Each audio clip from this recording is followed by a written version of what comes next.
I guess his stock just went up, Golden Boy.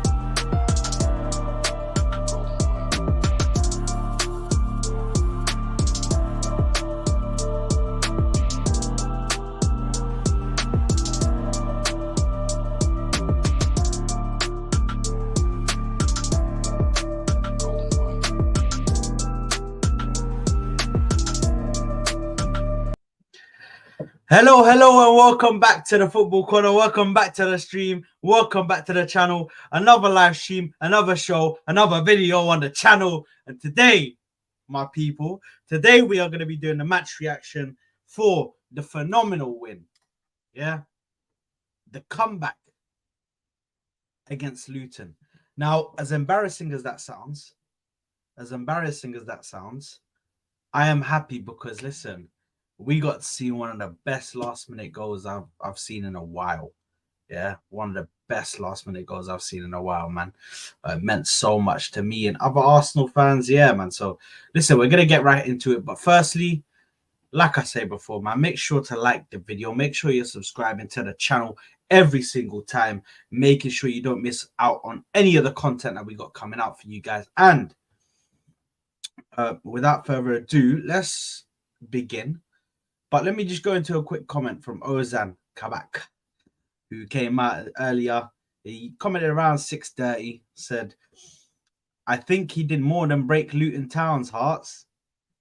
Include to that list Spurs, Man United, Chelsea, Liverpool. I also forgot about Man City. So, other than Declan Rice breaking so many hearts, yeah, so many hearts. Let's get into this. Firstly, I'm going to bring on a guest. I'm having 4 guests. I'm having 3 guests on this. So I'm going to bring on my first guest. The other 2 are running late at the moment, but we are going to begin without them. I'm going to bring on my Moroccan brother. It's none other than the guy, the Prince of Dubai. Yeah, Mr. Ashraf is in the building. Hey, what's up? Prince of Dubai is mad, bro. I wish I was the Prince of Dubai, bro. I'd be rolling in the door and everything, bro. But damn, big up, guys. Big up, everyone. Big up. Please like and subscribe, obviously. And yeah, like amazing to have the show after such a, as you mentioned, great comeback yesterday. Shameless as it might sound, but it's a comeback regardless. So damn, bro, we celebrating. Nah, 100%, man. I big up Hugo in the building already. Big up Sard. Big Did you up, see Hugo. Carefree? Did you see Carefree Lewis's watch along? They were fuming. Yeah, I did see that. A girl posted it on Twitter, bro. That was hilarious. Man said, "Go message a gal. Go message a gal, bro." I saw that too. The guy at the corner, I don't know who he is. The guy at the corner, like, was dancing and singing and stuff and celebrating. And the moment he saw Carefree Lewis go, like, oh no, he was like, what happened? What happened? It's like, that's hilarious. Hey, And by the way, hey. did you see Hamza's though? Did you see Hamza's Yeah, like, he Amina, Amina? It's like, you fraud, hey, butler or something. I don't know what he said. Bruh. bro. Listen, Hamza.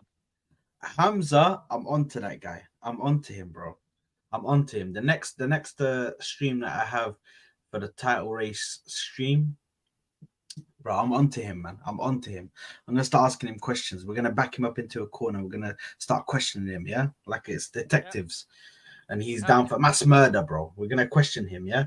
But listen, I think getting into it, obviously. Where do we start, man? Where do we start? I think we should start just give me your overall thoughts of the game as a whole, because we did the halftime thing, and none of us would have even imagined what actually went down after that halftime. Because I saw you texting the group chat saying, "What the fuck? How the hell Bro. does that happen, bro?" So we'll get into the mistakes by Ryan and Of getting course. into Of everything like course. that later. But what how was the game for you anyway?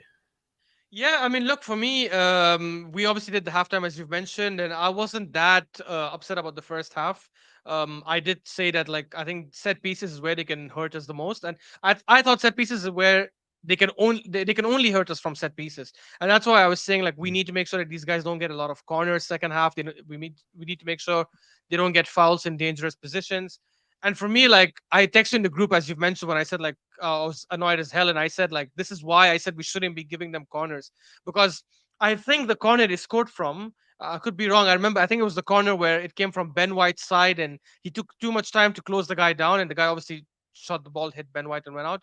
Now, Mm. obviously, under normal circumstances, you can't blame like our players for giving a corner. 100%, like corners happen in the Mm. game, even when you're playing against. I don't know. You could play against a team from the third division in Sudan, and you're probably still going to probably give them a corner. But I think because these guys are quite dangerous at that, I think we should have tried to be a bit more at the front foot. We should have tried to press and win the ball a lot more.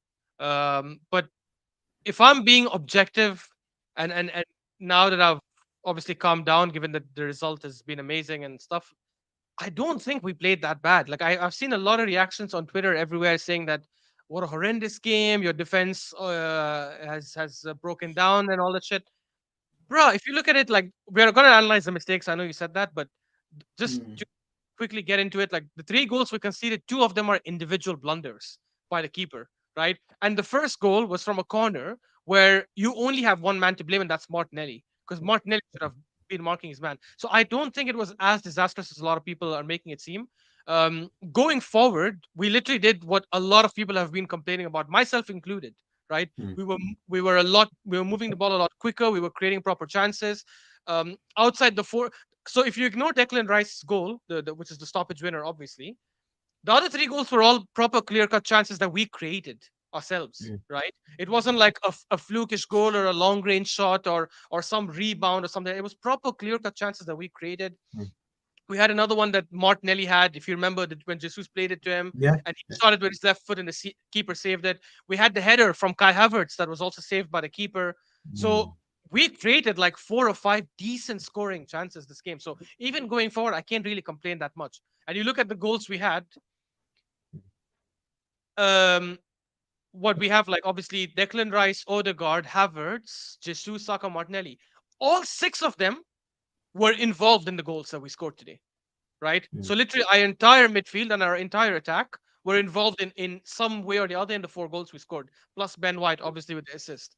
So Yeah. there's not much to complain about except for one thing, which I know we'll discuss in detail later. And I have a Yeah. lot, well, not a lot of things, but I have some angry rant to go on with that thing. So I am going to vent. Um, Outside that, I thought we played okay. Luton made it physical, and they have Mm. to, because when they're playing against the best team in the league this season so far, right? And they know that they cannot match us like toe to toe. They cannot try and play Yeah. like an open attacking game. Obviously, like, they have to play physical. They have to try and rough us up. Like, that's I would want my team to do that if I'm playing against a team that's much better than my team. Obviously, so Exactly. Yeah. I don't blame them for playing rough. I do get annoyed at referees though, because Luton should do what Luton should do. They should play aggressive. They should try to rough up our players a bit. But then the referee should try and protect the players as well. Not our players only, even theirs. Right? And there were a couple of times Mm. where I felt like he could have given a yellow card for like proper fouls on Martinelli or Saka, and he waited a bit longer to give it the second or third time. Mm. He gave Jesus a yellow card for his first foul, which was insane. Whereas the right Mm. back, I think, who was not the right back, the left back who was going up against Saka, like, he Yeah. had 2 or 3 fouls and he escaped. Those penalty decisions, again, we'll get into them, but Bro, we're it's gonna get into all of that, bro. it's becoming a joke. And I mentioned, I swear, I tweeted this as well when this happened. I don't want an apology. I don't want any apologies. Like, shove your apology where the sun don't shine, because enough of with this crap, honestly. But anyways, again, we'll discuss them. Right. Obviously, Yeah. as Hugo mentioned, Ref is a rookie.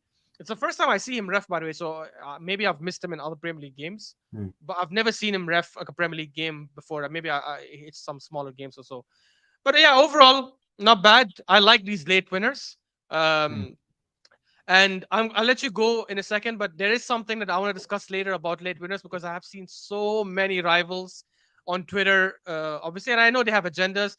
and I've seen it in most in Judge Mo's channel as well. Big up to obviously Judge Mo, where one of the guys there says, "Oh, these late winners, you shouldn't be having them at the start of the season. It's too early. These winners should only be coming towards the end of the season, not the start of the season." I'm sorry, Sad. I know I went too long, but let me read this out. Yeah. No. Go on, bro. Look at the last three different Premier League winners. So Liverpool, in their only league win in 2020. Mm. And I'm taking City's best Premier League season, the Centurion season, 100 points. Yeah. And then the one before that, Chelsea. These are the last three different teams to win the league, right? Mm-hmm. Chelsea in 2016. And by the way, it's funny because the guy who said this is a Chelsea fan.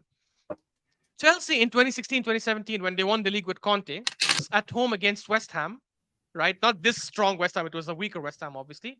Mm. And they won 2-1 with an 89th minute winner by Costa, right? And the second game against Watford, they were 1-0 down for the whole second half, and they scored in the 80th minute to equalize and then 87th minute to win the game, right? Mm. That's Chelsea. This is their first two games. The guy was laughing at us for or saying, "Oh, these late winners are so early, and it's only the 15th game week." Centurion season, the great Man City, 100 points, right? Third game of the season against Bournemouth away, 97th minute winner, just to win 2-1 by Sterling, right? 13th game week 13. So we're still, I'm only going up to 15, by the way, just so that it's equivalent to ours this season. Game week 13, 84th minute winner by Sterling against Huddersfield Town, right? Listen to the teams I'm naming. I'm not even naming like giant teams, right? Because our first late stoppage time winner was against United. So that's a big team at least. Yeah. And game week 14 against Southampton at home at the Emirates, at the Etihad, 96th minute winner by Sterling to win 2-1, right? This is like Man City, the Centurions, Man City. And even 15th game week, by the way, 83rd minute winner by David Silva. And the last team, Liverpool, the 99 points Liverpool, the only Liverpool team to win the Premier League in the last 30 years. Game week 8, at home, 95th minute penalty by Milner to win 2-1 against Leicester City, right?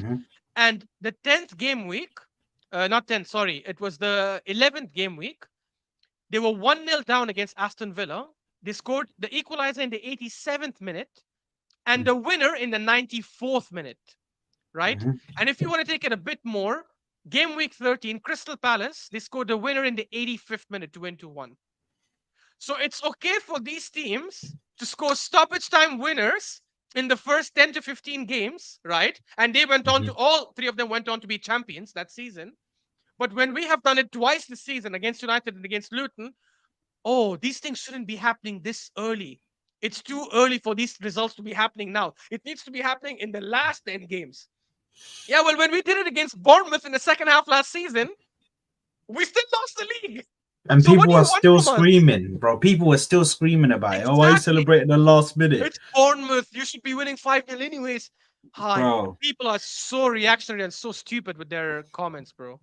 You know what? I went on a ramble there. My bad. No. All good. Listen, I completely agree with what you say, man. Because a lot of these fans, they decide to come up now. Yeah, they come out of whatever cave that they've been hiding in, and they decide, you know what? This is the time where we start to hate on Arsenal again, just because they're doing good, bro. Just because they're top of the league. When, bear in mind, a lot of people told all of us Arsenal fans, shut your mouths, relax, because I guarantee you next season you're not going to be in that position. You're probably going to be like 4th, 5th. Watch how you handle. You have to handle Champions League and Premier League. How are you going to handle it? Well, how I'm handling it right now, motherfuckers, is I'm currently sitting top of the league by 5 points at this time of recording, which is 7-17. Yeah. Not only am I sitting top of the Premier League table at the moment, I'm also through my group clear 12 points straight. 12 points straight in my group. I'm probably going to put the kids out against PSV. 100%. Ethan Waneri, yeah? He's got school in the morning, but he's going to get a game. He's going to play PSV. Yeah? Raw Waters. Skelly. Yeah? Skelly. Hey, listen. Miles, yeah? Big up, man. Big up, Miles. Yeah? these players are going to be getting their time out on the pitch against PSV. That's how I'm doing. Meanwhile, these lot told me last season, relax, you're not even going to be there. I saw United fans putting Arsenal in eighth. In eighth. The disrespect, the lack of football knowledge, bro. The lack of football knowledge and utter stupidity to put us in eighth. Like, bro, some of these fans. Firstly, let me bring on T, because T is here in the building, my people. T in the building. T, how's it going, my bro? Yo, how's it going? Good Big man, up, good. T. Alhamdulillah, good. Yo, You? I just came into a conversation about rival fans, I hear. Yeah. Before we get into the game, obviously Ashraf explained the game, and then he went into like a little rant. So I just continued that rant about Mm-hmm. rivals and them talking absolute out of their rear and just all of a sudden crawling out of their caves now. Yeah, it's the same old, same old. These are the same fans that discredit our invincible season, even though the best manager in the Premier League history said that it's the biggest achievement that you can have in the Premier League that nobody has ever touched except Arsene, Monsieur Arsene, and our Mhm. beautiful club, the Arsenal, the only club with "the" in their name in this country. Let's get this right, okay? Yeah, no, 100%, 100%. And listen, there's a lot of fraudulent fan bases out here that decide to come out and say this stuff. But I think getting back to the game and getting back to the to the topic at hand. Yeah, I listen. I agree with you, Ashraf. I don't believe that we were necessarily crap in the game. I feel like yes, we created chances. I do feel like we just didn't put them away. We weren't clinical enough. That's probably the one thing that was we were at fault of yesterday. When it comes to obviously the chances, we have to be putting them away. I've been saying this. I have been saying this anyway. I've been saying this from the start of the season. I said this all through last season. We don't finish our chances. And at some points, it's really going to come back to bite us on our behind. So fast, bro. It's going to happen so quick. So somehow we need to find out what we need to find out what's going to happen with this team and how we can improve the clinicalness. I think is that a word? Does that sound right to you Say guys? that, The yeah. clinical edge, exactly. Yes. The clinical edge of the players, because we need to be finishing these chances off. We need to, and with recent news, which sad news, which we will be discussing at the end of the stream. So don't worry, guys. We will get to that. Have a moment of silence, probably like a minute or something. But yeah, listen. I think great result for us. Yes, we had to fight for it. Yes, they were physical, like you said, Ashraf. Anybody in their right mind knew the only game plan, here for Luton, if they were to get anything from this game, was to rough us up, rough our players up. They make us join them in the physical battle. Once they have us in the physical battle, they've won it. They've won it because we don't have a lot of physical players. Our attack is not that physical. I think the only attacker I'd truly say that's probably physical that can rough someone up is Saka. It's probably the only one. The only one out of the attackers that could probably rough someone up is Saka, because I've seen him hold on to people and get off of them. You know what I mean? Roll his body onto them and then roll off of them with Mm-hmm. ease. So, yeah, listen, great win from the boys. And I feel like the game, we obviously dominated and held possession, as we would do anyway. The amount of shots was crazy. I think it was like 24 shots or something like that. We had 9 on target, and I think it was like 5 off target. Yeah, and then it was something crazy like 9 blocked shots, which obviously aren't on target or off target, bro. They're just blocked. But yeah, T, I don't know And if you two have clear any. penalties not given as well. But we'll get to it. Bro, we'll get to the decisions, because Yeah. I can't Yeah. lie, both teams got done dirty. Did you know that? The Both Kivior. teams, I think you're saying the Kivior one. yeah, the Kivior I one don't know as if well. that's red though, No, but no, it's cheeky. It's cheeky. It is. I listen. I'm gonna be honest. It is. As much as I want to back my players, that's straight red. that's straight red. You get contact on the ankle or above the shin, bro, you're done. You're done. With studs up like that, you're finished. In by the rules of the game, I can't sit there and say that about Romero and Curtis Jones and this, and then turn around and say that about my players. I can't. You know what I mean? It just I need to have integrity. You know what I mean? I can't do that, bro. I can't do that. Otherwise, my name will be, you know what I mean, dragged through the mud right now. But nah, listen, T. What are your thoughts, bro? What are your thoughts in the game before we go into the topics? Yeah, embarrassing is what I think about yesterday.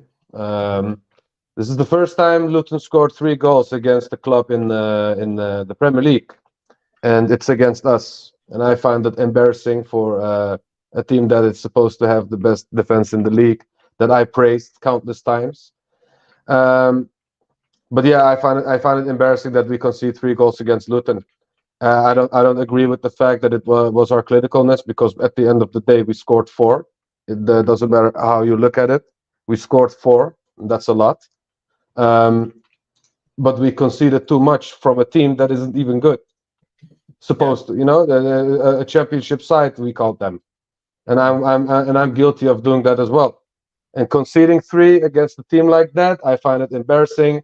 And I need Arteta to look at Kivior and think, is this guy good enough right now, or do we need to loan him out? Because that guy, you know, I watch a lot of shows, and one of the funniest things I've ever heard on a show of Arsenal was, the Kiwi is not ripe. Shout out to Curtis Shaw, a great YouTuber. But the Kiwi is not ripe, and I think he needs to go on loan. He needs to do something. But at this moment in time, this guy is not good enough for a title charge, and he is not the one that is going to help us enough to get to the promised land. Because the last time he played, we drew against Fulham. You remember when he started a game? Oh yeah. We drew against Fulham, and that was one of the games that he started as well. And Zinchenko is a player that you need for these kinds of games, and I'm baffled that Arteta made that change. You know, last few streams I gave Arteta a lot of praise, but I think Arteta got it wrong this game, really, really wrong. That lineup was shambolic. The left side was slow AF. You know, if we're going to talk about FIFA terms, there was 30 pace on the left side, 40 pace on the left side as well. You know, it was not good enough. We missed a lot of control. We missed Zinchenko immensely, and the fact that we criticize him of his defensive abilities. This is not a game that we are going to need his defensive abilities, but pure his offensive abilities.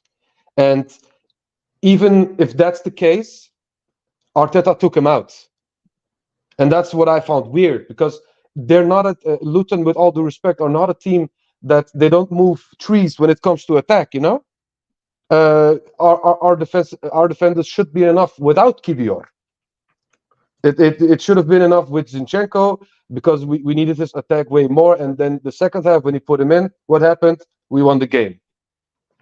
And yeah, I thought it was embarrassing, shambolic. I'm happy that we won, but I'm really, really pissed about this, because imagine doing this against Liverpool in Anfield, bro. Come on, let's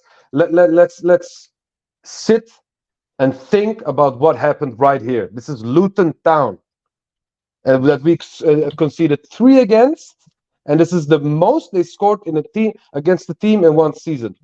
In the Premier League, I mean, and that's embarrassing. It's embarrassing.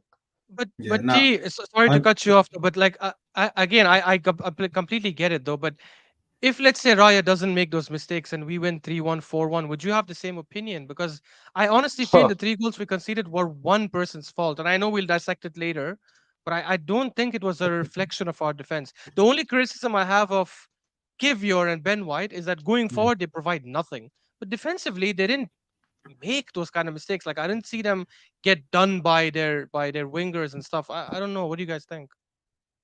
You know, it's also funny you say that, because I'm gonna tear Raya a new one at the stream. I'll just let you know beforehand. Your discretion is advised.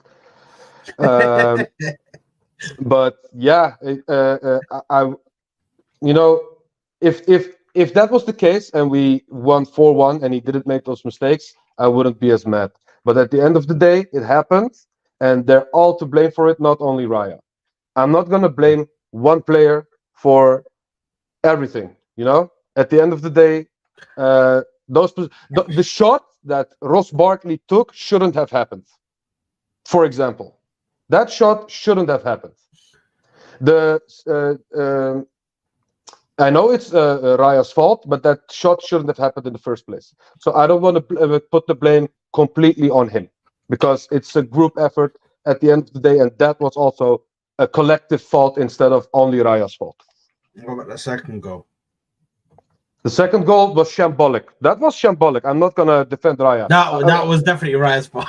Yeah, that was definitely Raya's fault. That was shambolic. I'm not even gonna defend that. But the second mistake he made for the third goal, that was a group mistake and not only Raya's mistake. I'm gonna be fair when it comes to that. I'm not Raya's defense league. At the contrary, I flame our players like no other, and Raya is no exception. But the third goal was a group effort, not only Raya's fault. That's my opinion. I have. I'm guessing we'll get onto it then. I'm guessing we get onto David Raya. I'll just quickly go before Ashraf goes because I know he's got a rant. So, schoolboy errors, and with Ramsdale, you can use the excuse that he's young, and you can use the excuse that he's not matured yet, like he isn't at the latter ends of his 20s. He's entered his 20s. He's 23, I believe. You know what I mean? So he's still 24, a I think. Yeah. he's still a young player. But when it comes to David Raya, he's 27. Okay, he's entering. He's supposed to be not entering. Sorry, what am I talking about? He's supposed to be going on to enter his prime when he reaches 29. He's only 2 years away from entering his prime. So for Raya, for me, firstly, that second goal is diabolical. And I'll be so real with you. When I saw him go up, and I saw him try and catch that, like there's not even any point of view. You could be physical. You don't have to, like it's like he was trying not to foul the play. Bro, you're a goalkeeper. Goalkeepers are allowed to just smash through anyone. It does not matter. The box is your box. That's your box. You protect it any way you see fit. Obviously, you don't go two-footed tackle into somebody's ankle. But bro, if you smack into someone with your shoulder and then they get thrown to the floor, bro, do you think anybody's gonna care? Do you really think they're gonna pull out? Let's do a VAR check and let's pull him in. He's getting booked, and that's a penalty. No, that's never gonna happen. So as soon as that ball comes over, you grab that ball. I don't care who you have to go through. Yeah, you can smack the guy to the side. That's fine. But you grab that football. Yeah, there's no way that football bounces out your hands and goes into the goal. No way at all. The third goal was shocking. Because how are you letting that ball go underneath you? Yeah, I could accept it if, let's say, for instance, the shot was just way too way at an angle where you just couldn't get down and then it goes past you, or he did some sort of finesse with it and finessed it into the left corner. But bro, he shot the ball right at you. He shot it with his left foot. Ross Barkley, I believe, is a right-footed player.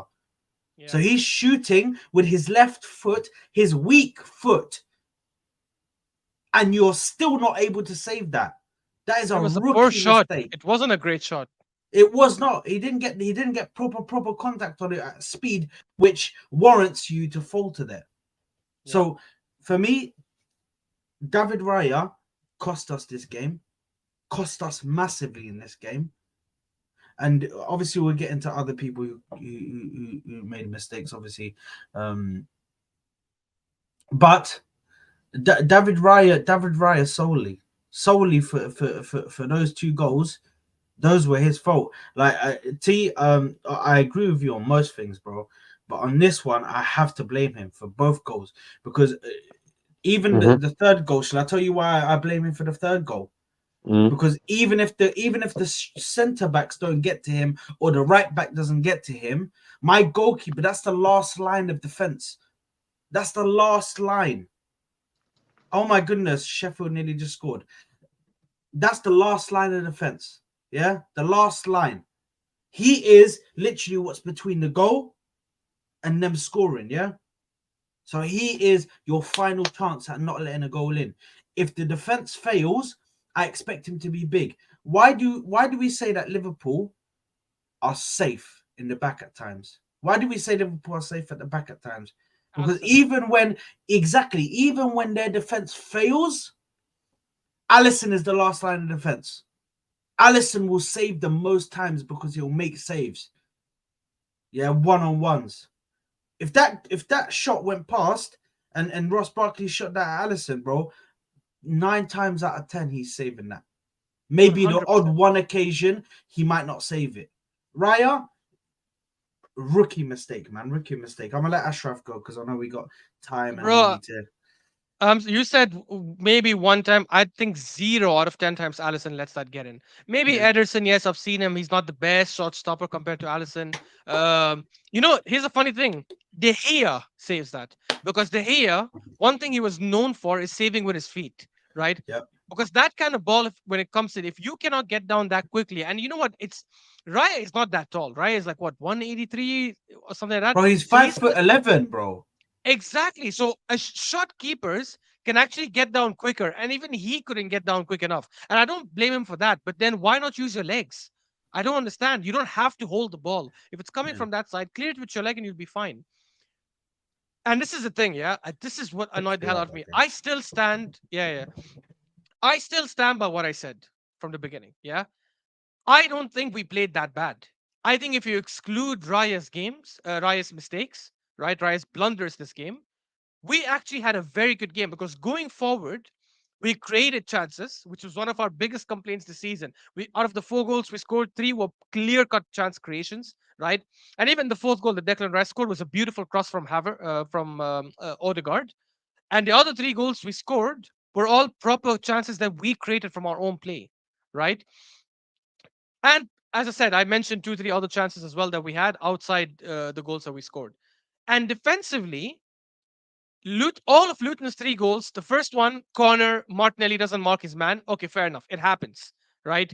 It happens. The guy who scored, obviously, is I don't remember his name, Mepiza, I think, or something like that, the centre back. Fair enough. These goals sometimes happen in the corner. We still bounce back. Gabriel Jesus scored a good goal from good build up play. And you would expect that we would be dominating the game. Their second goal comes again from another corner. I understand Adebayo is a giant. Yes, he's like 193, 194 centimeters, however tall he is. I get it, right? But if the thing is, if Raya stood where he was as a keeper, he didn't come forward, the ball would have come to him and he would have saved it. But if you are going forward to try and collect it, right, or punch it, or whatever you want to do, you better make sure that when you go forward, you are 100% claiming that cross. Because as a keeper, you cannot come forward to claim a cross or punch the ball and miss it. That's exactly what happened Mm-hmm. against Chelsea. Yeah, And Mudryk had that flukish cross get in. he And there was jumped. another one, I He think, jumped really against late as well, eh? exactly. He- No, and you know what? Even a Chelsea one, fair enough. I'll say, okay, it's different because that was flukish. He didn't expect it that way.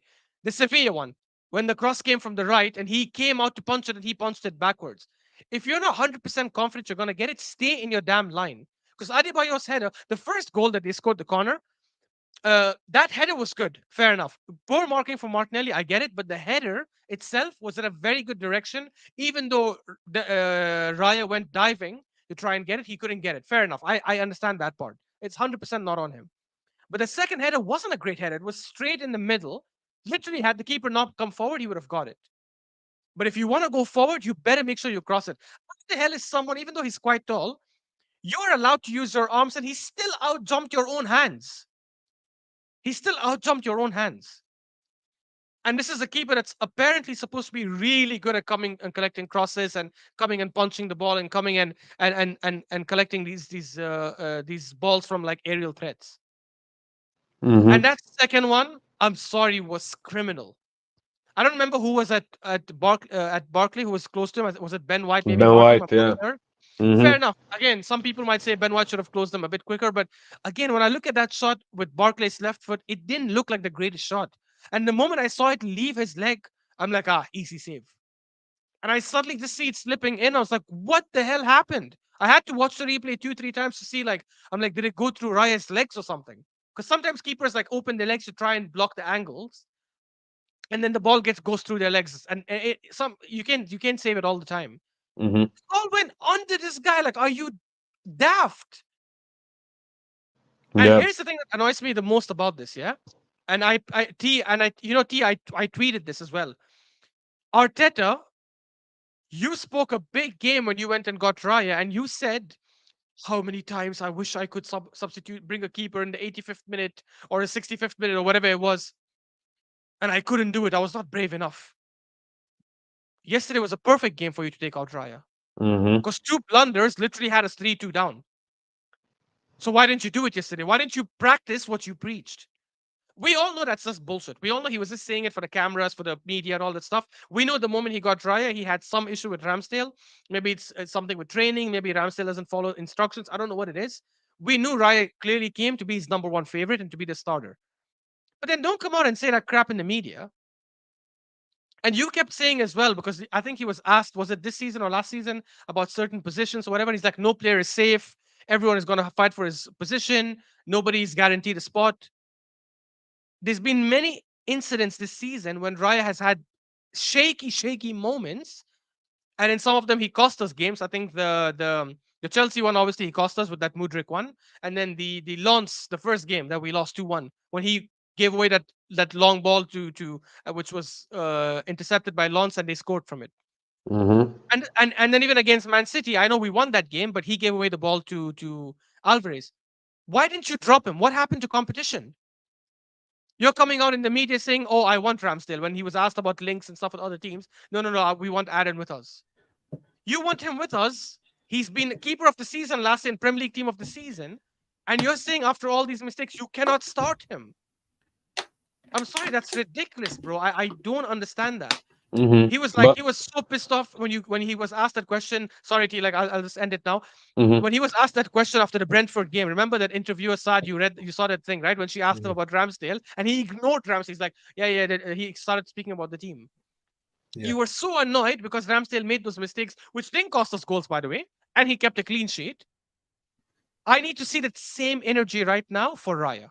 I need you to come off, give that same energy. Not don't slag him off because I hate managers who slag off players in the media. Right? Obviously, come out, do your spiel, defend him, all that crap. But next game against Villa, Ramsdale needs to be starting. It's because Ramsdale is a great keeper. Not because Yeah. Ramsdale is a great keeper. Just based on your own mantra of competition and nobody's safe. Yeah. Sorry, T, go ahead. no problem, man. Yeah, I'm just gonna say I don't think he's gonna change him at all because he has favorites, and Raya is one of his favorites because of the fact that he fits the system better. Just like Havertz, that's why he drops Trossard really easily and puts in Havertz because that fits his system for him better. That's why I don't think Raya will go out, especially the fact that he got the new contract. Arteta has committed, and he's gonna die on this hill with Raya because of the fact that I think Ramsdale is done with him anyway. I mean, other way around. Arteta is done with Ramsdale. Um, and of the fact that they're looking at selling Ramsdale in the first place. So I don't think he will want to destroy Raya's confidence because that's what he's going to think. He's going to think if I get him out right now, he's going to lose confidence. I don't think he will do that with Raya specifically. Yeah. And yeah, with his mistakes, yeah, it's shambolic. It's like he has a bozo gene. It reminds me of a little bit of Zinchenko. That Zinchenko almost sometimes have uh, moments of brilliance, but then he does something bozo-like, then we concede from it, and everything falls apart. And Raya, sometimes he looks cool, sometimes he looks like one of the sickest passers I've seen in as a keeper, and other stuff. But then when it comes to crunch time, when it comes to and it's funny because I've talked about Raya being a bozo when the light is shining too bright, at the big stages, Champions League, blah blah blah. I thought it was maybe that, but this happened against Luton, bro. I cannot excuse this anymore. I cannot defend you in this way anymore, man. I think this guy's I don't want to be uh, uh, decisive just yet with what I think, but with what I think about him. But I think this guy has a bozo gene, because this guy can't be this shook at Luton, bro. I know it's a closed stadium, it's a hostile environment, yeah. But what happens if we go to Bernabeu? What happens if we go to Anfield? What happens if we go to I don't know, even Inter Milan? What are you gonna do? We cannot afford these kinds of bozo moments from a keeper that we are committed to right now, and that Arteta stands fully behind. But let's not forget, Arteta says, I believe in Raya, I trust in Raya, blah blah blah. Don't forget that this guy believed in 29 players, and 8 or 9 of them worked out at the end. Okay, so that's why I was skeptical at first when I thought, okay, why are we buying a keeper? Why are we screwing up Ramsdale's mind by doing this, basically, And now, I don't say I'm not going to say it is, but I don't want this to be another number on his list that didn't work out. It's like you like 5 girls and you fail at all 5 of them, so you're going to pick another girl that looks a little uglier because you think I cannot get the beautiful ones. It's maybe a weird comparison, but Arteta sees a player one day, and even if it's 5 years later, he still wants that player. And Raya is one of them. Jorginho is one of them. Havertz at Leverkusen when he was there was one of them. This guy, when he likes players, he wants them, even though they're old or not, if it doesn't make sense. Because let's be real, who of you thought at the end of last season we should replace Ramsdale? I didn't. I didn't think it would be gone. I didn't think it was a priority at all. I never even thought once that Mm-hmm. position was a picture. No one thought it, but Arteta thought it. You know why? Because he saw Raya once upon a time, he fell in love, and now he wants him. That's what happened.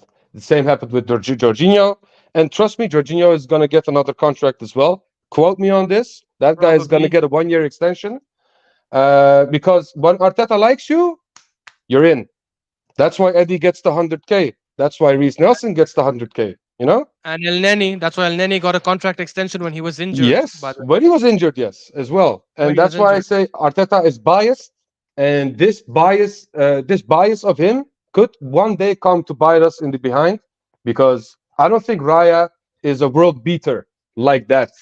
If he wanted to replace him with Courtois. I'd rather have an injured Courtois. Let's be real, man, because then I would wait, and I would have something to look forward to. But Raya, can I ask you guys this? Yeah.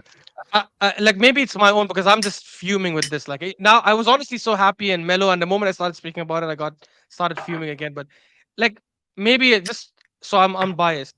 Do you guys think there's any downside in Ramsdale getting back into the starting lineup now? Like, do you feel like it'll affect team morale? It'll affect the back four? Like, because I'm just trying to see like what is preventing Arteta from playing him again. I think he's lost all confidence. Ramsdale. Why though? I don't Ramsdale. Why? Brentford. That first half, I saw a player that lost all confidence. Not an ounce of confidence in him. He didn't even believe in himself. He did not even believe in himself. That proved it to me. that proved to me, you know what? Ramsdale was out of here. Mentally, he's not here. Physically, he's here. He's at Arsenal. Mentally, he's somewhere else now. He's somewhere else. He's thinking about his next club. He's thinking about what he's going to do next. Do you know what I mean? Maybe family's getting in his ear. Oh, you got to leave, man. They freaking benched you after what season you had, this and that. So, But do you not feel sad that maybe if Arteta goes to him and says, okay, you know what, Raya didn't have the greatest game, so now it's your turn again? Do you not feel his confidence could come back then? Because against Brentford, he knew it's temporary. He knew Raya cannot play, which is why I'm only filling in for one game. Do you not feel it could change? I'm thinking Brentford, it comes back, yeah. He thinks, I think his whole mental state at the moment is damaged because of this, yeah. Like this is for example, yeah. For example, this is what it's like, yeah. Say for instance you're doing well in a job, yeah. You're doing well in the job, you're doing your sales, and a management position has come up where you're in line for that management position, yeah. You're the top worker, the top salesman, yeah. The top salesman. All of a sudden, the boss, he brings in one of his family members, kids or whatever, to come in to join that position, yeah. After like what, a couple of weeks, he gets given that manager position, and then you're left there like, what are you talking about? Why is he getting a position that I was in line for, that I worked hard for? And then when that happens to somebody, you know, they lack a bit of motivation to work harder. They don't have the same work rate. They don't have this. They don't think about work the same way. They feel disrespected. They feel like I need to get out of here now. They disrespected me. They don't even take. They take what I do every week for granted. That's exactly how I feel like Ramsdale is right now. If he comes back into this squad, it's not going to take one game. It's not going to take 2 games. This is going to take 10, 15, 20 games for him to get back his confidence, which was stripped from him when Raya came through the doors and replaced him like that without even a mistake. I don't mind. I'm going to be real. I don't want Ramsdale. Yeah, me neither. Like I don't mind us upgrading on Ramsdale. I've literally said this. Like I don't mind upgrading on any Arsenal player if the upgrade is a big jump. Like that's why I said, like, if you tell me right now we can get Mbappe and money is not an issue and we have to sell Martinelli, I'll happily do it because Mbappe is Mbappe. But if you tell me, hey, by the way, we'll get rid of Martinelli, but we'll get you Luis Diaz from Liverpool, who's amazing, he's a baller. I'll be like, no, I don't want that because it's not that kind of an upgrade. So I don't get how Raya is suddenly seen as an upgrade on Ramsdale. They're literally both at the same tier of goalkeeping ability. Like I don't get it, man. I don't get it. No, T, were you gonna say something good? No, I think Ramsdale is really unprofessional. He's a dumbass. I don't want him actually at this club. I don't think even if we go back to him, I think that the issue stays there. He's still an immature child.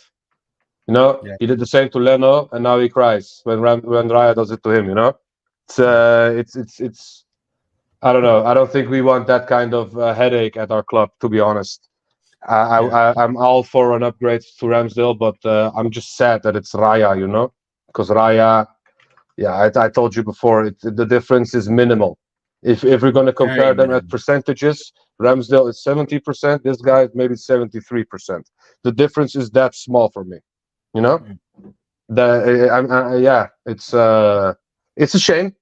It's a shame that Arteta really likes players instead of looking at what they can bring, you know. Yeah, 100%, man. Right, let's get into the fraudulent decisions. We'll speak about the goals because I want to save the best for last. So we're gonna go. We went through Raya situation. We're gonna go through the goal. We're gonna go through the calls and penalties and all of that now, and then after that we're gonna go through the goals and see how well we took our goals and everything like that. But yeah, let's get your. We'll start off with T here. T, what are your thoughts on the calls? Obviously there was the Gabriel one, there was the Saka one, and then there was the Kivior possible red card from the Hmm. the high foot. Let me know your thoughts Uh, on them three, bro. I'm I'm gonna talk about the penalties and the Kivior one. I'll come back to because I don't remember that vividly. To be I can honest, I need to look I it can back. put it on the screen for you, Okay, bro. yeah. Yeah. But if But you yeah, just talk about the other ones, yeah. yeah. Okay. Yeah. How do I say this? The first one, it was not a penalty because he shot at his arm. Let's be real. I just want to be honest and have the same energy to everyone. When you have your arm like that, when you shoot, what do you want to do when you shoot the ball? Amputate your arm? You know, it's that first one was not a penalty. The second one, that was a push, and then then the ball came to fell on his arm and changed direction, which made the play change a little bit. The first one, it didn't have that much of an impact because it was a dead ball from the air, you know. The second one, however, that changed the play a little bit. So I think that one should have been a penalty because that was not a case of ricocheting from some other body part. His arm was there because of an unnatural position. You're not supposed to push a player. What happens? It falls on your arm. You give away a penalty. It should have been that simple. But the first one, it wasn't a penalty. That was Yeah. yeah. That's just unfortunate. You just shoot the ball and it comes to your arm. What can you do? You know? Yeah. Yeah, no. Obviously in regards to was that the Gabriel one did you speak about? You speak about the Gabriel one, obviously the pull of the shirt. Um, yeah, when the player was behind, I don't remember who it was exactly, but he was behind another player of ours, and the ball came from the air and it fell on his arm when he was like pushing someone else's back. No, no, no. I'm talking about the corner where we had a corner and they pulled Gabriel's shirt and then he Oh was yeah, pulling it. that, bro, And they pulled him that, from the arm as well. yeah, that Yeah. was I was talking about the Luton when they could make handballs, but because there were two handballs and that's what I was talking about. But the Gabriel one, yeah, that was just like the Jesus one. It's a disgrace. But I heard the ref is a rookie. It's still not, it's still not an excuse to make those kinds of calls, man. That was a clear Yeah. and cut penalty. It's like they were in a relationship. They were holding hands, you know, and Mm, just like Jesus, because Jesus was like he held his hand literally, and when he jumped, he was like he couldn't get into the air because he was holding his hand. And this was the same. It's shambolic. It's like I said a few streams ago. We're in the best league in the world, but we still have the most shitty Incompetent officials ref. who can have biases. I'm not saying it happened this game, but it's just like it's the characteristics of British people. Maybe is that it? You know that they have the sense of pride, and it I think that could be also a big because you guys are you Sat is if you live in yeah. England because you don't see those things. Some people call things that Ten Hag does weird, but it's totally normal in our country. And I think in Yeah. from my view to your country, I think English people are really have a lot of pride, Mm, and when they make a mistake or when they make a shambolic decision, they don't go back on it. It's yeah. it's um, it's like no, I'm committed and I'm going to do it right now. You know, I Mm, just feel it's more of a personal thing instead of a professional thing. yeah. I don't think it's the Yeah. education in England or anything, but I just Yeah. think it's incompetence, man. I really just think it's incompetence. Like people say, oh, these referees are corrupt and they're being paid or whatever. I don't think it's that, honestly, because I feel like that would be too huge of a yeah, statement on a look kind of at that. criminal thing. But yeah, I think it's just incompetence.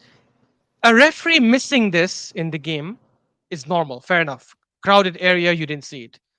The fact that VAR did not ask the referee to go to the monitor and check this is one of the biggest and most incompetent things I could see from any VAR decision this season. Obviously, Mm, outside the Liverpool one. And by the way, this same sequence of play, because the ball wasn't out here, the ball continued into play. That same Yeah. sequence into play, that same sequence of play, later should have resulted in another penalty on Saka when he Yeah. went inside and he passed the ball. And after he passed the ball, the Luton defender just clattered him. Mm. Right? People are like, oh, it's just follow through. No, follow through is when you win the ball and then follow through. You take the player with you. Here, the Luton player didn't touch the ball. The ball was passed by Saka, and he then went on and took Saka. And I've Mm. seen some arguments where people are saying, yeah, but the thing is, Saka had already passed the ball. Then it's not like he impeded Saka from passing. But that's not the point. If I'm standing in the penalty box by myself, right, I don't have the ball with me, nothing, and a Mm. defender comes and slide tackles me, right, when I'm standing there, right, that's still a penalty, right? Because Mhm. you had it was reckless. He was never going to win the ball. There was no point of him going charging in like that unless he wins the Mm. ball. The fact that you didn't ask the referee to go check the monitor for either one of these two incidents is criminal. It's Shambolic. criminal. It's shambolic. This Mhm. Gabriel thing. Here's the funny thing. There's a good chance Gabriel could have won the header. By the way, I know you cannot show the video obviously for copyrights and stuff, but anyone who gets to see the replay, go check it. The ball is actually coming to Gabriel, and if he wasn't pulled, there's a good chance he could have got a header on it. And he just gets pulled down, and the guy doesn't leave him until he falls down to the floor. Mhm.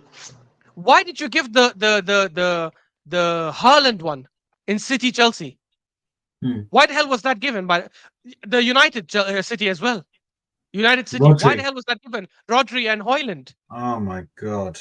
So you have given that. You went and reviewed that on VAR, but you couldn't review this. I Mhm. But don't get Ashraf, their logic on this. Ashraf, this is not the first time that Gabriel's been pulled. Yeah, many times. There's been about 4 times I can count that I remember Gabriel being pulled from his shirt. He gets pulled, even in big games. He was getting pulled in the Man City game last season. Last season, they were putting him in the box, putting him from the shirt, and literally putting him from the back. Like, bro, Gabriel, for some reason, just because he's the more physical one, just because he's the more aggressive centre back out of the two, he seems to always get pulled. And I'm sorry, but bro, you have to play by the rules. Yeah, you have to play by the rules. You cannot come out here and be letting players get pulled like this. You can't. I'll stand for anybody. I don't care. I'll be so real with you guys, yeah? With the way I feel about VAR, I don't even care if this is a Spurs player, bro. I'll be so real with you. I'll still call it out the same way because VAR is ruining the game. Mhm. Overall, it's ruining the game. I couldn't care if it's a Spurs player. I couldn't care if it's a United player. I couldn't even care if it's a Chelsea player. And I hate all three of those clubs. But if they get done by VAR dirty like this and their players getting pulled like this, I'm always going to come out with my integrity and I'm going to say that should have been a penalty. It's not me trying to be biased. Oh yeah, that's not soft. Soft would have been a small little tug on his shirt, and then Gabriel goes down, acting like he's just been shot. That's Exactly. soft. This is not soft. You can see Gabriel still trying to force himself towards the ball. Meanwhile, his body's getting pulled like that, but he's still trying to put his bro. These referees are crazy, and that Saka one as well is shambolic. Oh, That Saka one is oh. shambolic. Do you know why? Because people will say that he left the ball, he passed the ball, he's not even playing anymore. Yeah, that still goes towards that sequence of play because Exactly. the player was already moving to tackle Saka before he passed the ball. As soon as Saka passes the ball, the player's still going into that tackle. The player's still going into that tackle. Yeah. So he goes through Saka, through him. And that's not the first time in this game. It's not the first time in this game it happened. Mhm. So many times it happened. I think the Saka one is a little bit soft though. I'm just gonna be real. Even though they got body to body. Even though he hit him, I think it would have been really soft. Let me just say this: if that happened to me and Gabriel did that, I would have been pissed if that was a penalty. Because I don't think that is such a that's such a significant challenge that it should warrant a penalty. Yes, he clattered him, but they just got body to body. It's not like he kicked him or something, you know. It's I would say that this one is soft, but yes, yeah.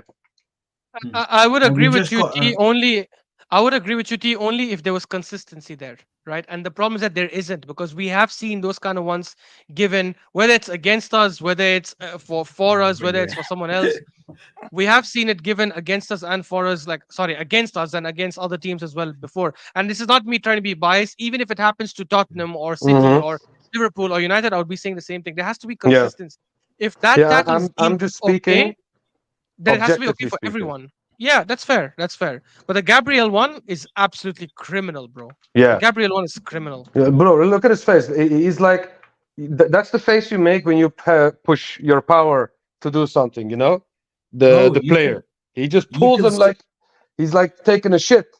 Look at the that face. right there, that piece that's getting pulled. Yeah, that's supposed to be over his shoulder. Look at how the other one is. That's supposed to be over his shoulder. That piece on the left. Yeah, you see how the black bit, how it's gone there? That's Hmm. supposed to be on top of his shoulder. Yeah, by his collarbone. That's where that black bit is supposed to be, right here. Instead, it's here. Here. Yeah, how much you have to, bro? You have to pull my shirt like that. Yeah, that's just a strong pull just to Yeah, man. get the, bro. It's crazy. It's crazy. But Giuseppe, welcome to the stage, my Oh, brother. bro, finally, man.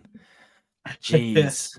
You're running late, man. Oh no, it's all Mate, good, man. I've never Traffic been is so crazy, stressed. bro. Never been so I know stressed. about it, and I know about it, bro. What? Just give us a quick overview, just quickly, what you thought of the game yesterday, and obviously the David Raya mistakes and that. And Yeah, man. Like, listen, these- I'll start with quickly these what we're talking about right now and the shirt pull and stuff. I'm a bit with T on the Saka one. Listen, I'm not angry at that not getting given. If the rest of the season I don't see that given, then I don't mind, because he did Exactly.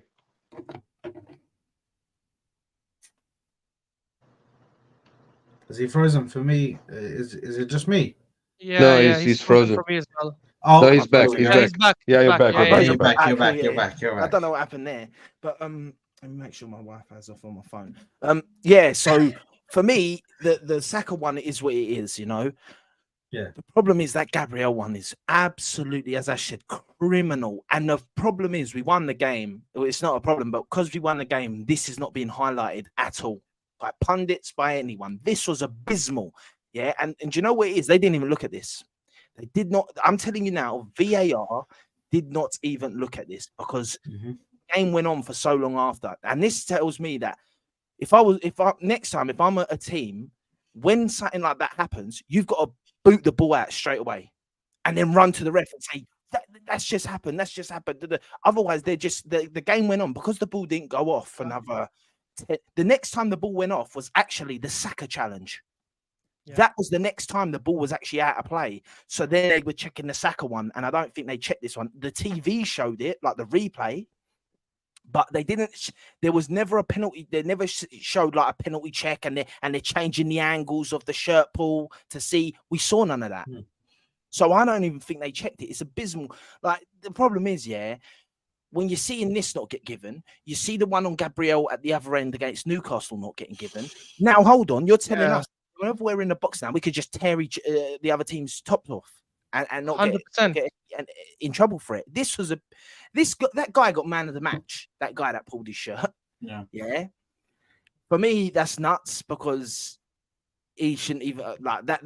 The penalty was, and I was there stewing over that penalty, because I don't want to blame penalties, but when I thought they've absolutely robbed us, because that one there is shocking. But yeah, listen, the game itself, it was a hard one, because like I actually want to give a bit of credit to Luton. Like, a lot of people like Arsenal were trash, Arsenal were this, Arsenal were that. I thought Luton were fucking decent, man. If Luton play like that all season at home, they'll stay in the Premier League.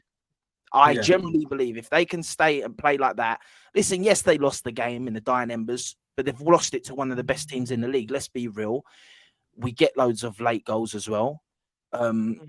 We don't give up. We kept pushing and pushing and pushing. Yes, we made a few mistakes to let them back into the game. Raya, 100% made mistakes. But I thought that the way they pressed, they stopped us playing how we wanted to play. And I do think the Kivior starting was our anchor at the start of the game. And it was hard to, you felt that we grew. I felt like when Zinchenko come on, we actually grew into the game and started dominating a lot more. So I think for me, that was where the problem was. This weren't the right game for Kivior at the back. I think Tomiyasu's better like for that position than Kivior. I felt Kivior was a bit shocked by the press and he was just not dealing with the ball as well as possible. Raya, the mistakes, criminal, could have lost us the game, could have drew us the game even, or lost us. I think he's got to be dropped next game. It's only fair. You should, like, if Arteta's coming out and saying he's got 2 number 1 goalies and whatnot, then now is when we know.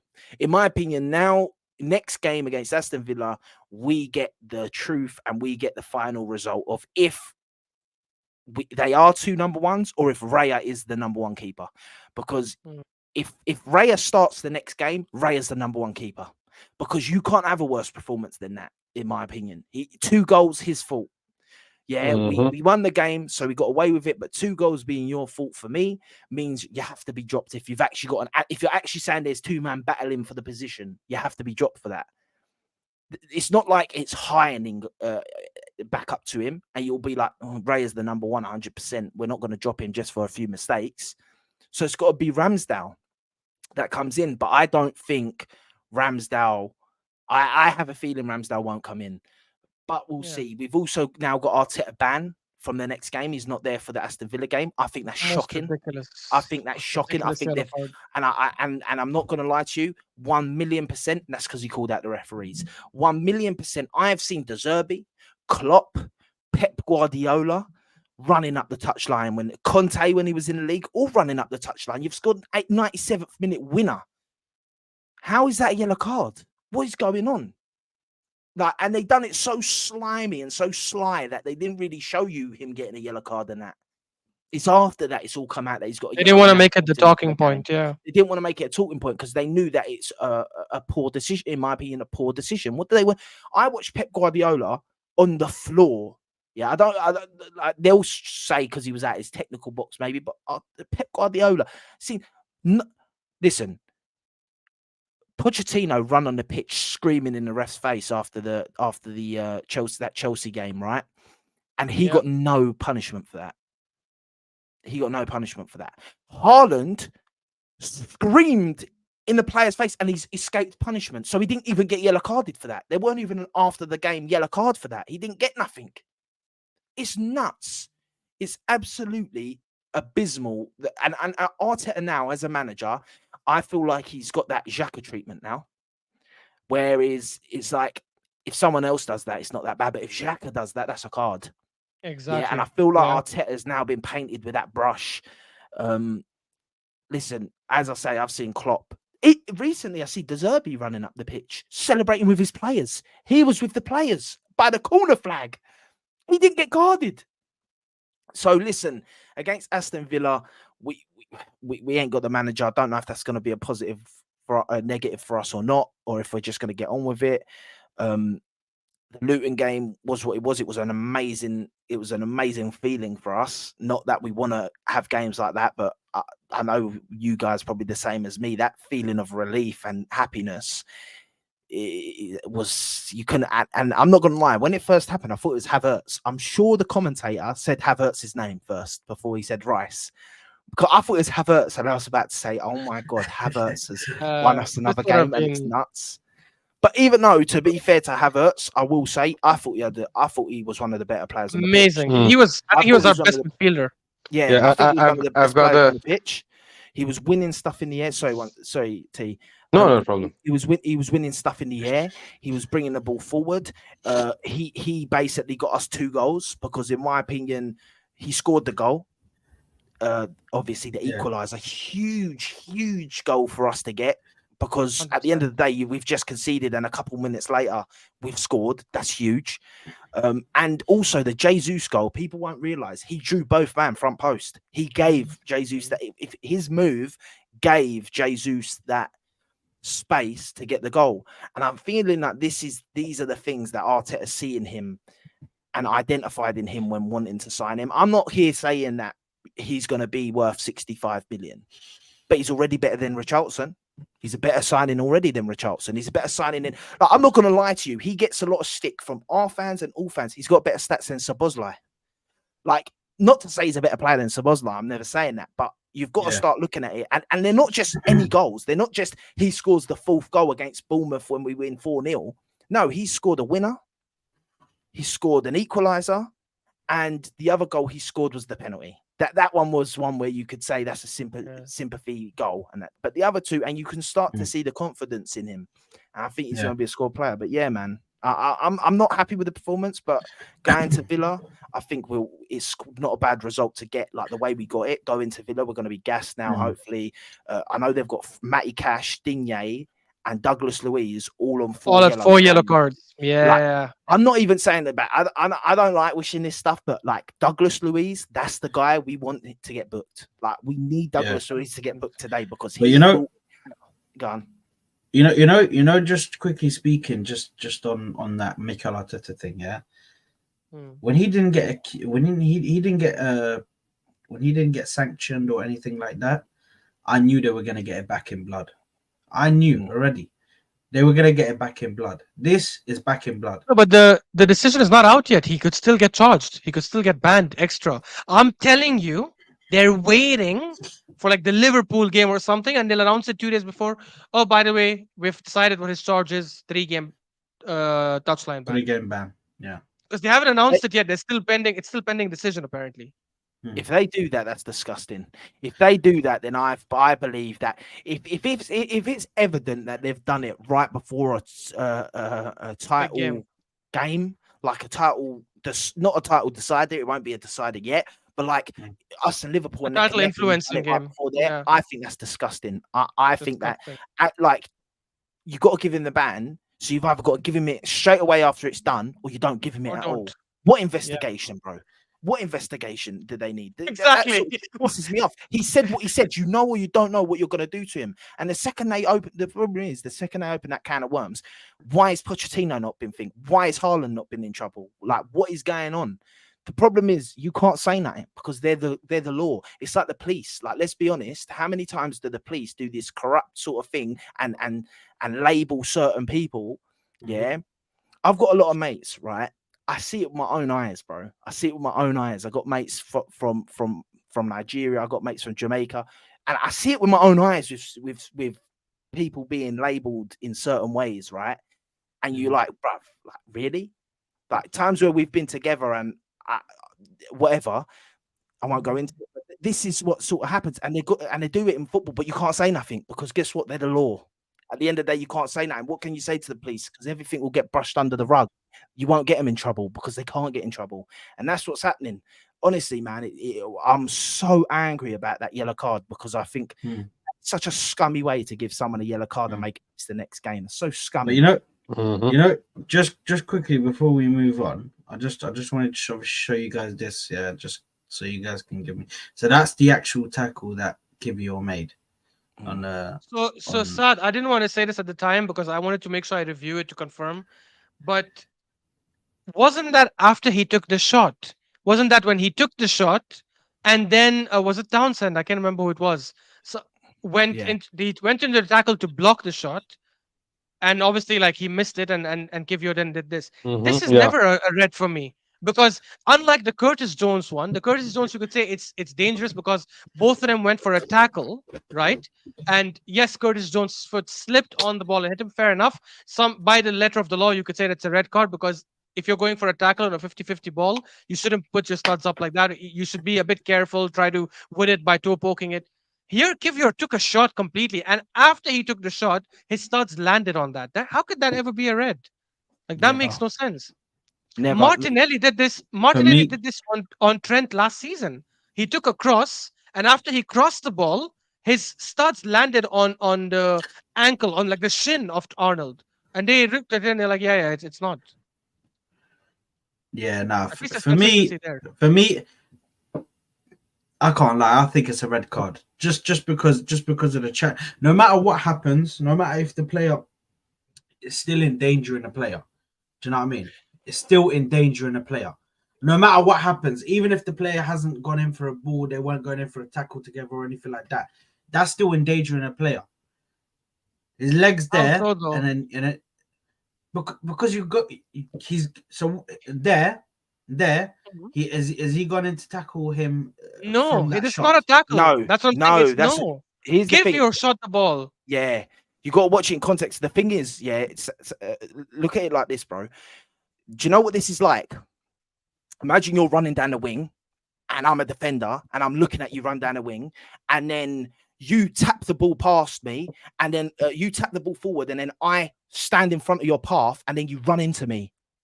That's what happened. Like, he took the shot, and as he's taken the shot and the ball's gone, he's gone to block the shot, but he's come to block the shot late. If anything, I'm being honest, that's a foul on Kivior. If anything, Yeah, because 100%. what can Kivior do if you've put your leg in the way of his already moving leg to take a shot? The ball's gone. He's already taken a shot. This angle makes it seem like Kivior's done some mad tackle. Do you know what I mean? So it's kind of like that still image is a bit like dirty. That's the thing. This image makes it look like Townsend is the one who played the ball and Kivior went for a tackle. It's literally the opposite. Did you have this picture from a Chelsea Twitter channel, Saad, or something? I don't know, bro. I don't know where I got this picture, bro. I just typed in Kivior red card ? And then that's the first thing that came up. No, watch the video. I promise if you watch the video again, you wouldn't think that because it's literally trailing foot from the shot went there. And I'm telling you this because there's consistency. There's a precedent. Last season, it literally happened with Martinelli. He crossed the ball, his studs landed on the thing, and even the commentators are saying, yeah, that's never a red card. Because it's not like he went for a tackle. If he went for a tackle, like how Curtis Jones did, even if you won the ball, I agree. You need to try and put your studs down, let them face the ground, try to toe poke it away. But he didn't go for a tackle. He went for a shot here. Yeah, exactly. And I've seen players before that got booked when they shoot the ball themselves. I don't agree with that rule as a whole. I think if you shoot the ball and the ball has already been shot and someone does this, like what Townsend did, what can you do? You don't have octopus legs. You cannot. What do you want Kivior to do after he shot the ball? Don't play it. Don't play it. Yeah, you can't play it. You can't play it. Don't play it. Well, Just send it to him. Yeah, Send it to him on but WhatsApp. I agree completely with Ashraf. If this was the other way around and Kivior was the one that made the tackle and he was the defender, this was a Bordeaux red. I swear, this card should have been dark red. One of those dark cards because that would make this tackle really bad. But Kivior is the one shooting. Townsend is the one putting his leg there when he shot the ball. It's yeah. I don't agree with the fact that this is red. This is not red. You want a proper example of this. Do you guys remember the Bellingham goal that he scored against Barcelona when he took that long range shot and they showed a video where his leg went all the way up after the shot? Yeah. Have you guys watched that? Watch when he scored against Barcelona and his leg goes all the way up because he took the way he shot it. Imagine if there was someone standing in front of him, and after he took the shot, because his leg went up in the air, it hit someone I don't know, in the thighs or whatever. Would that be given as a foul? Never, because that's a shot that Bellingham took, and the guy just stood there. So I think it's the same. No, fair enough. I can understand. I sent it in the group. I sent it in the WhatsApp. Just watch it. You probably watched it. You watched the match, but I just think when you watch but I didn't fully remember it. Hence why I had to look it up. Yeah, I had to look it up, but I haven't actually seen. Watch the replay. Clip. He shoots the ball. It's like it's. Do you know what it is as well? Yeah, it might look like a bad follow through or something after the shot, but it's because he's a defender that don't really shoot a lot. Like that is all it is. It's like he's not. And that is not our penalty box. That's their penalty box. Hey, Saad, you're moving like rival fans, bro. What's going on, bro? Yeah, I don't know. I'm trying to get Kivior, bro. I think it's you just don't want to see Kivior play. I see what you're doing. I see what you're doing. You're such a fraud. I'm gonna find a reason to hate. Nah, I'm kidding. Nah, but hey, trust me, I don't want to see Kivior as well, man. I'm with you, Saad. Yeah, listen, I think obviously, going into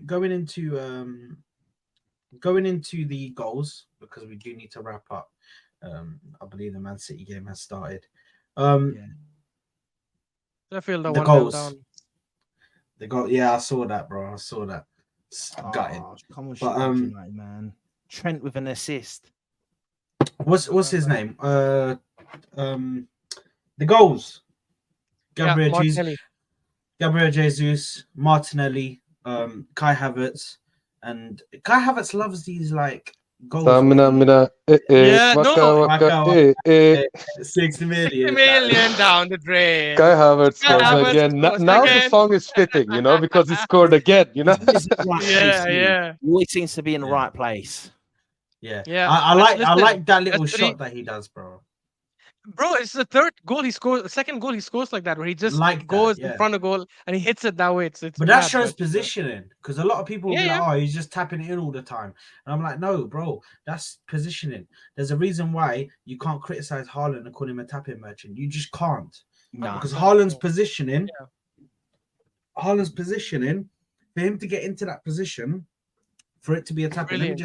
Let me just take this off the screen first, because He's out the here, thing bro. is, you know what? I'm not gonna lie. The more I've watched him and that, like, I bear once. I know I always wanted him to succeed, but I really want him to succeed now, man. I really because you do, get to man. see Chelsea tears, bro. At the same Chelsea time. tears. No, not only Chelsea tears. Premier League tears, Bro, It's Chelsea every watch team. alongs. It's Chelsea every watch team alongs was laughed at sick. us.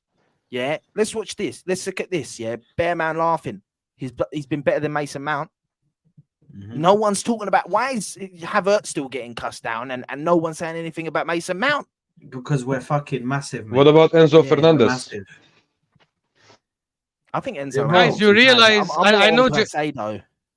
Yeah. Giuseppe, Giuseppe said this last time, which is so true.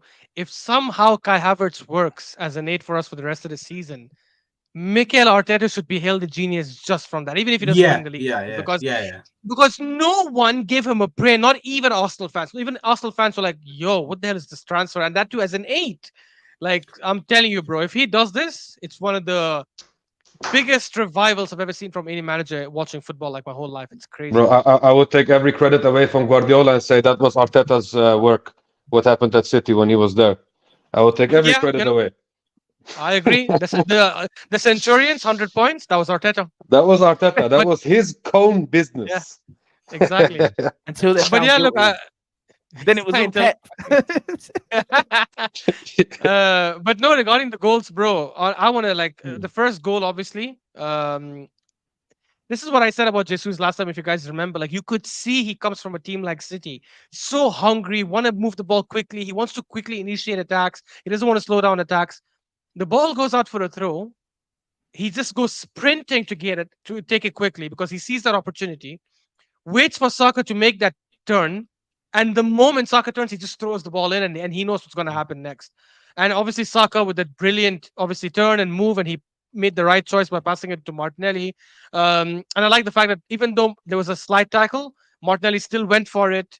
He didn't shy away from it and went and took the shot. And obviously, it was a decent finish.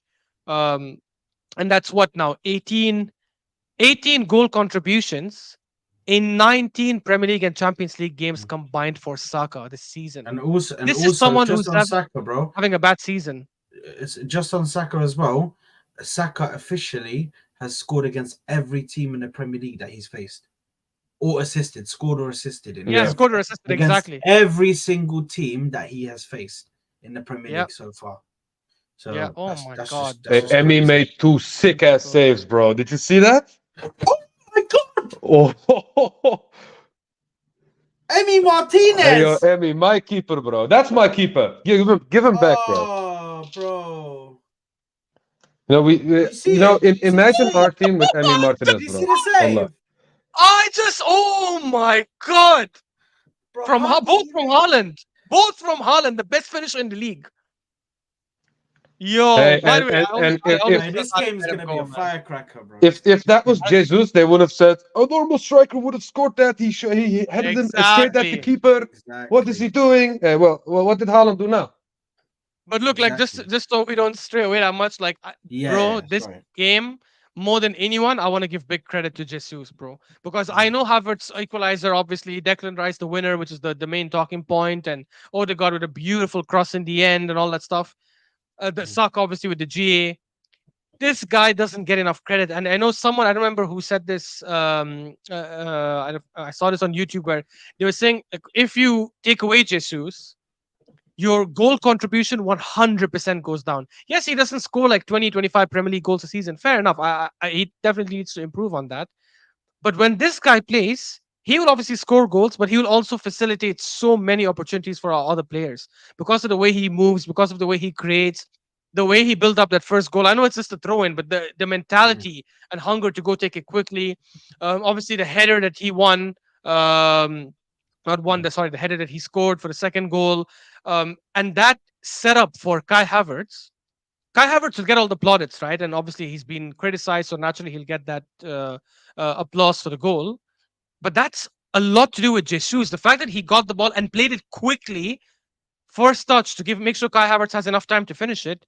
Brilliant, brilliant, bro. Like I honestly, this guy is such a good striker. And this is why I'm saying if it's an option to get only a striker or a midfielder in the winter, 100% I would prefer a midfielder because I think Jesus can lead us to a Premier League title if he stays fit, as long as the other cogs are there. Exactly. Exactly. Just a quick one. Regarding the goals. Regarding the goals, for me, I agree with you guys. I think Havertz was amazing this game. I don't think he's our best midfielder. The only reason why I say that is because I think Odegaard was just a little bit better than him. Just Odegaard was I liked Odegaard in this game. The last 10 minutes, yes. I feel like he's waking up, bro. He's slowly getting back to his best, and that comes from Rice being in that six and do you know what I mean? Progressing the ball. You have players that progress the ball now. Maybe Havertz is still learning on the job, but since we brought Trossard into that left 8, he started performing. Do you know what I mean? Yeah, I'm completely happy with the goals. Like you said, for Jesus to get the ball back onto the pitch ASAP. I love that. Same way with the second goal for the first goal for Martinez to be in that spot and for Saka to know he's there anyway. Apologies. And that little oh God bless you, bro. And then obviously just a little pass, nice. And then Martinelli knows exactly what to do. Slot into the bottom left corner. Slot it so the goalkeeper can't even get to it. The second goal from us, which was I believe the equalizer, was Kai Havertz. It was Kai Havertz, wasn't it? No, it was No, the Jesus. second was Jesus. The header from Ben White. The header that Ben put White. us 2-1. Yes, the header that put us. What a cross from Ben White! Like if that's a cross to put it, like, do you know what I mean? That's just there. It's just there to be taken, bro. It was put on a platter for Jesus. If he missed that, then something's seriously wrong. But what a header from Jesus as well. Third goal was Kai Havertz. And like I said, listen, the positions that he gets into in the box now, this is what I've been begging for. I've been begging for him to get into these positions. Get your head on the ball or try and get in the positions of shooting. Do you know what I mean? I don't care if you miss shots. Just be there to shoot. Do you know what I mean? Be there to try and cause a problem for the defense. And then fourth goal, well, we already know. Declan Rice. Hey. Hey, listen, I don't care if you want to call him Rice, Pilau, Basmati, yeah? Rice and peas. I don't care, bro. Yeah? Couscous. Uncle Ben's. You can call him anything you want. Yeah? I don't Jollof. care. One thing, Jollof, exactly. I'm not gonna forget the Jollof from my Nigerians and Ghanaians out there. I got you lot, man. But bro, yeah, I am not gonna sit here and say now that he isn't the second best defensive midfielder in the league. And this season he's number one. Apart from Rodri, and yeah, I agree with that. This season, I think he's been the best. But overall, as a defensive midfielder, Rodri is obviously there because of who he is, bro. He's amazing. But yeah, what a goal, man! What a goal! What a cross from Odegaard! exactly the right cross you wanted, put it right on his head. And Declan Rice gets it into the corner, nice, sure about it, and bang. That's it. Keeper was never getting to that. He covered that space as well. The keeper was there, covering most of the goal, and still wasn't able to get to it with how fast the header was, man. Sometimes I think with that stuff, it's written, man. It's like it's written, bro. Like honestly, last kick of the game, the perfect cross, the perfect header into the bottom corner after we're pressing them for like 20 minutes, bruv. Like to try and get that final goal, like to do it like that, it's like it's written. It's what gives people confidence in going to win a title or something. Honestly, like bro, it's written in the stars, Giuseppe. Hold tight, my brother, Tiny Temper, man. Tiny Big up Tiny Temper. A million miles away, bro. Million miles away Message to still. the main, bro. Yeah. Listen, seasons come and go, bro, but I will never change. I will never change, mate. Yeah. But no, wait, listen, you see the goals as well with that last goal, right? It's such a key clutch goal, and I feel like Rice is starting to show that he's a clutch player.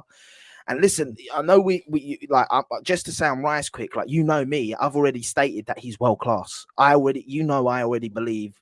I know you guys don't, and I understand why people don't, and I won't say you're wrong for thinking he's not yet. But for me, he is world class. Like, I don't care what you say. That is a world class performance. Yeah, for me, he's been not performance, but moment. And all season, Man United wins the game. Luton wins us the game. Draws us the game against Chelsea. That's nuts. And guess what? How many points did he gain us there?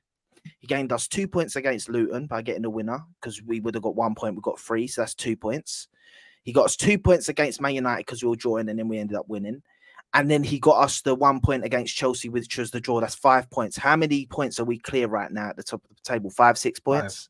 5. Yeah. Bro, that just shows you I would also argue he gave us 2 more points against Brentford when he made that goal line clearance. Oh, yeah. Without which they That's scored the what I first mean. goal. And so he's done so much. I think all the goals were. I thought all our goals were pretty good yesterday. I think we were quite clinical yesterday, to be honest. I said it in the halftime show. I thought and I'm seeing a Jesus and Havertz partnership forming. I'm being honest. I'm seeing them two connect quite well, and I feel and I'm really hoping that it can blossom, because I do think that we, myself included, were really harsh on Havertz. Like I think we expected him to come and just automatically be good. A guy that's got no confidence coming into a brand new team in quite an intricate system. Like it's not it's probably not an easy system to get used to if you're not confident in yourself and your ability right now. Right. Rice come in, but Rice come off the winning the European trophy with West Ham. He was buzzing. He probably thought he's the dog's bollocks, you know. He come in, not that he's arrogant like that, but he believes in himself. He knows his ability. He knows how good he is. He was loved at West Ham. Coming to Arsenal, the fans were loving him. Everyone was gassing him up. The opposite was with Havertz. So it's going to take him time. So now I feel like every Arsenal fan should be getting behind him from now and saying, listen, we want this guy to succeed. We want this guy. Like you can see the way he's playing now, smile on his face, trying, doing stuff, getting in the positions. Giuseppe, this is the thing though, because you say he's building that chemistry and he's building that relationship with Jesus. What was he doing at Leverkusen? At Leverkusen, he was the striker's best mate. He was behind the striker as a second striker. A similar thing to how we did in the 4-4-2 with Bergkamp and Henry, where Henry would be the more aggressive striker. He'd be the striker that goes forward and shoots. Bergkamp would fall behind him, and he'd be doing all of the play work as the 10. Yeah, makeshift 10. Do you know what I mean? So this is the thing. This is his confidence going up and up and up is only making it more interesting when we actually bring a proper striker in, where he will be ready to take that position on. Obviously, Odegaard will be there as well, but that's just obviously that we're talking about the system right now. But the system's fine for that, because we play with Zinchenko coming into the midfield and the inverted fullback, and that's why it works, because technically, Zinchenko's all right. In a system wise, when he's playing, he technically becomes all right. because he goes into that position and he sort of thing, which allows Havertz to go forward. And I saw times in the game where he's ahead, he's up front, he's almost up front, and Jesus is stepping down. So now I think they've sort of found that click, like, and he's starting to understand his role. And I feel like now we're starting to see anyway, Arteta's vision of what Kai Havertz brings to the team and what he see Kai Havertz bringing to the team and why he signed him. Listen, no matter what we want to say, Arteta didn't just feel sorry for Havertz and just signed him because he felt bad and he liked. He obviously he obviously see Leon Bailey, man. He obviously sees something in Havertz and see like, oh, he can do this well, he can do that well, he's good at this. That will fit in my system if I do. Like I know Arteta, the way he studies football. I've watched a lot and I've heard a lot about him. He goes and watches football matches galore. He watches games after games after games. He's a proper tactician manager, proper manager that's all obsessed with football. So he's obviously identified what he wants in Havertz. And so he's obviously signed him for a reason. And I'm not saying it's the right signing. He signed Fabio Vieira. I don't think he's worked well yet. Lokonga, a couple other players we can. Nuno Tavares. Nuno Tavares. I feel like that was a bit more of like a bring someone in potential maybe, and then you could like if we sell Nuno Tavares, we still make profit on him. So I don't kind of mind that one so much. He was just raw, and I don't think he's that bad. I just think he don't suit our system. Even though, where is he now? Where is Nuno Tavares? He was at Marseille. Nottingham Forest. Oh, he went to Nottingham Forest. Yeah. Nottingham Forest. He's injured. He's injured. Yeah, he was playing at the start of the season. And so is Lokonga injured as well? Because Lokonga plays for Luton, don't he? No, Lokonga plays for Crystal Palace, I think, now. Yeah. No, that was last season. That was last season. Did he join again this season? No. Last season, he went to Crystal Palace. Yeah, for sure. I don't even remember where he is. I don't want to ruin my day. To God, is Luton. What? Yeah, Luton. Yeah. It is Luton. I guess he's injured probably. It's Luton. Wow. Wow, all our players on loan have been getting injured. I heard Patino's been doing well though, so that's good. And Norton Cuffy's been apparently all right. Lad is Patino, Donny, man. Oh, lad, I don't want to hear about this guy. Every time I hear about him, bro, people going like he's the best thing since sliced bread, bro. I'm like, bro, relax. He's just a kid. Let's not do that. Yeah, same with Manieri. Same with Manieri. Yeah.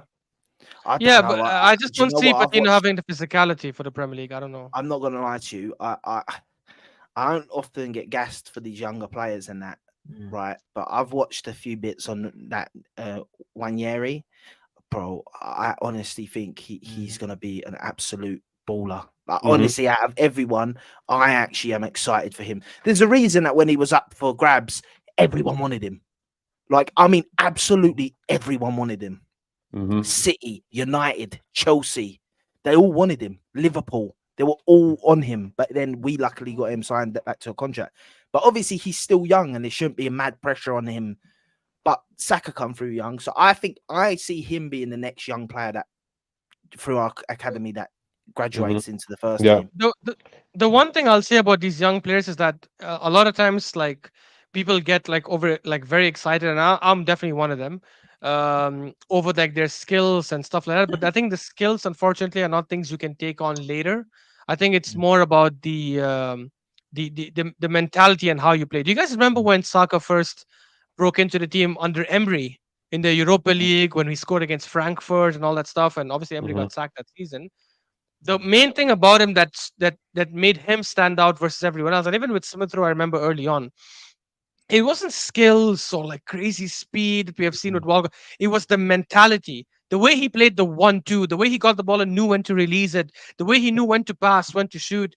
I think that's what sets some of these youngsters apart. And all the youngsters who eventually got into our main team and was something for a little while, like Fabregas, who was not something for a little while, he was incredible, obviously, and went on to become a football great. Like Wilshere, who obviously injuries ruined him, but at that time, up until 2021, was incredible. Ramsey as well for a long period. It was not skill, speeds, like, because Walcott and Chamberlain had that in abundance.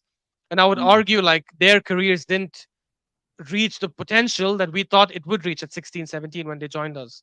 That's why I want to wait on these youngsters. Ox was injury prone. I think so Oxlade's was just Walcott. No, unfortunate. but It was even when he was unfortunate. playing Saad though, like a lot of times, first of all, the guy was confused as hell. No, because no, Arsene no, no. Wenger- No, Oxlade Arsene Wenger wanted to hey, play him as a winger, and he's like, "Nah, I want to play in the mid, right?" And midfield. he went Yeah. to Liverpool, and even at Liverpool, they didn't play him mid that often. Like, I mean, they Mhm. played him mid, but like not a lot of games. So, Yeah. Why do we he have so wasn't a many of these midfielder. players, bro? He plays Why at do we 30 have now. so Huh? many of Maitland these Niles, players, bro? Maitland Niles as well. Maitland I don't Niles. get these Why do guys. we have so many of these players that Yeah. want to be played in one want to play them in one position? Oh no, I want to play there. No, we No, want it's to play because as a striker. No, I want to play as goalkeeper. no, they all Mhm. play in the middle because they grew up probably seeing Fabregas and stuff. They're like, I can create, I can move the ball. No, you cannot, bro. Maitland Niles, notice the best moments we've had with Maitland Niles was as a right back, right? Mhm. Best moments we had at of Chamberlain, also funny enough, was as a right back, as a wing back. You guys remember that season we won the FA Cup against Chelsea in Yeah, 2017? He was a wing back, bro, and he was incredible there. And then he bro. probably said, "Yo, I'm done with this wing back thing," and he joined Yeah. Liverpool. Like, Sometimes Bro, you these just need people to can. listen to your manager and just accept the position that you get if you want to improve as a footballer. If you are whining because of your position, just like Maitland-Niles did, just like Oxlade-Chamberlain did, you'll end up in Turkey eating kebab, and that's what happened to Oxlade. You know, it's simple as that. At the end of the day, you just have to accept what the coaches give you. And just to give my 2 cents about the goals, because I didn't have Yeah, the sorry. chance to say it. yeah, No problem. apologies, No, apologies. no problem, no problem. I like the conversation. You know, I like the conversation. But yeah, the goals were good. Like I said, I agree with Giuseppe. I said it at the beginning of the stream as well. I don't think our clinicalness was the issue. It was more the backside and what happened with Raya. That was good. The goal of the first goal, Jesus' brilliance. That's why I rave about Jesus. I will defend Jesus to the end of the earth. If he gets his consistency, okay, this guy will be one of the biggest reasons we're gonna do big stuff. I said it before and I'll say it again. I'm his biggest defender and I'm his biggest advocate. This guy is really, really good. Um, the second goal, I wanted to big up Saka more than White, to be fair, because that through ball from Saka was like he put it on a platter for Ben White to cross it. You know, just the perfect ball to give to him. The third goal, yeah, Havertz, a good place at the same time again. Jesus with the second time giving an assist with his head like that. Remember, this is the second time he won a duel in the air, passed the ball with his head, and then someone scored. And I think it would have been a third one if the Trossard goal wasn't offside. You know, the one when he headed it to offside to Trossard when he was offside. Jesus does that, did that a few times now, and I'm starting to believe that, yeah, he's kind of doing Havertz's job of winning the aerial duels and then passing it to the box, and then someone else finish it, you know. But he does that really well. And the fourth goal, yeah, moment of brilliance of Rice. When I saw his interview, I also said something about normally I stay at the edge of the box, but when I saw the time, yeah, it's sick misery, yeah. But when I saw the time, I said I need to go to the box and I need to give everything to win the ball if the ball comes towards me, you know. And normally, when someone goes to the edge of the box, they don't normally tend to go inside the box because they want to shoot, they want to stay there just in case. And because Rice is a CDM, he wants to stay there because, just in case to keep it safe and do other stuff. But he went to the box, headed the ball, and the one time he thought, I will go to the box this time instead of being at the edge, he scored the header. And that just shows the brilliance of this player. You know, this player, Declan Rice, is not only a good player. This guy has also a really good IQ. And to see that at such stressful seconds, such stressful final seconds of the game, to think something that fast that made the difference is just amazing. We have a 100 million bargain in our hands. Give West Ham another 100 because we basically robbed them. It's a really smart decision to do, and even if he had a shit game, he made it up by doing this moment of brilliance, and that's what you paid 100 million for. That's what you want from your 100 million players, not be happy about a brace, which one of them was a penalty. Overrated shitbag, but hey, that's another day. And another guy, where is Caicedo from again? Colombia. Ecuador. Oh no, Ecuador? he's not. What am I No, talking he's about? from What Ecuador. am I- what am Yeah, I Caicedo is talking- Ecuadorian. What Like did his- Colombia? I'm thinking of Luis Diaz, bro. Yeah. You're thinking of Caicedo, Sanchez. Caicedo was supposed to be the new Ramirez, ended up being the new Idrissa Gana Gueye, and everyone mentions their price tag, and nobody mentions the price tag of Declan Rice. You know why? Because he doesn't let people. And the Chelsea players, if we compare it with those 100 million midfielders, because those are the only comparisons we have right now, because we don't have a lot of 100 million players in the league, in the midfield in the league. Yeah. And this is what you're supposed to do. And I'm happy. But next time, let's not concede 3 from teams that don't deserve those goals and aren't that good. Because we are the ones that always break records when it comes to not conceding and then conceding the most amount of goals of a team that doesn't score much, you know? We are the ones that always give these records to shit teams like that. And I want this to stop. I want us to, keep it together next time.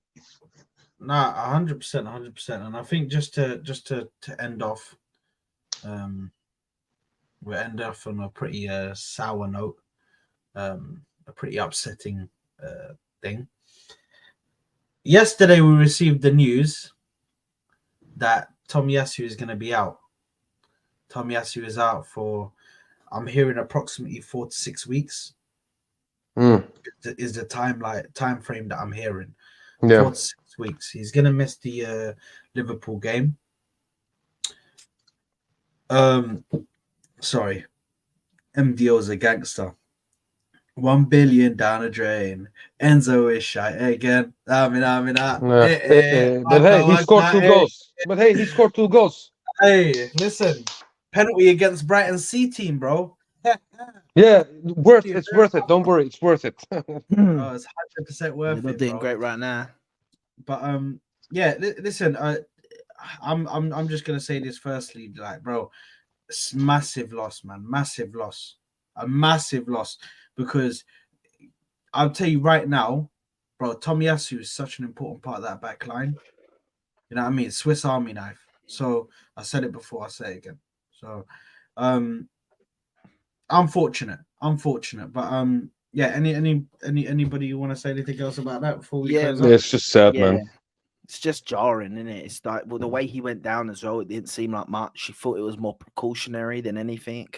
I think when you hear stuff like that Liverpool game where you think we really wanted him to probably play that one. But listen, at the end of the day, ain't the be all end all as long as we don't get any more injuries. Like, listen, Zinchenko's capable and so's Ben White. They've just got to step up. I'm looking obviously now at like other teams and what they're doing. And it's just jarring because we're all watching the same game, bro. We're all watching the same game. I'm looking at the scores right now. I ain't actually got the game here. It stands there. Well, but like, I'm seeing United are winning 1-0 and Bruno Fernandes missed a penalty. Missed a penalty. I have him in my FPL. But yeah, listen, Tomiyasu so important for us. Like, as you said, Japanese army knife. You know, why would you put Bruno Fernandes in? Bro, I thought he'll get me points. What do you mean? I need my FPL. No. Bro, my FPL midfield is amazing. I have Saka, Salah, Mbuemo, and Bruno Fernandes. That's a good midfield. Bro, you cannot call your midfield amazing and then name Bruno Fernandes. He is a stat padder, though, isn't he? I've got to give it to Ash. No, I really dislike him. I really no, we all dislike him, but he does get goals and assists. No, I'm not even going to give him credit. For fantasy, getting points, I can understand. Like, I'm going to back you, man. I'm going to back you. Okay. I haven't got him in my team, though, by the way. You know, this is why I don't like fantasy, man. I really don't like fantasy because of the supporters are supporting other players from other teams, you know? It's, I don't know. Yeah. It doesn't feel right when I see Arsenal fans be happy about Van der Ven save or a Vicario save or something, you know? No, listen, you see me.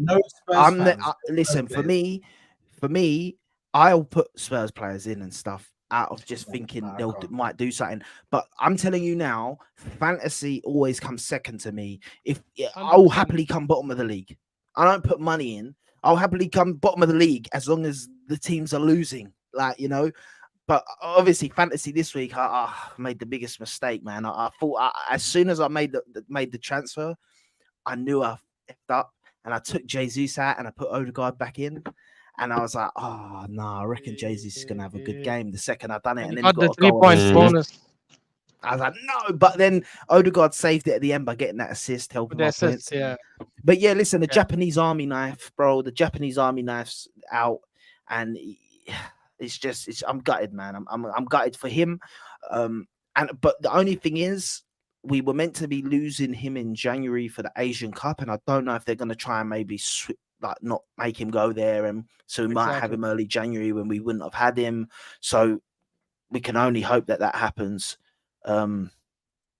Yeah, listen, let's all put our hands together and pray for some good results tonight, man. Let's hope for like Mhm.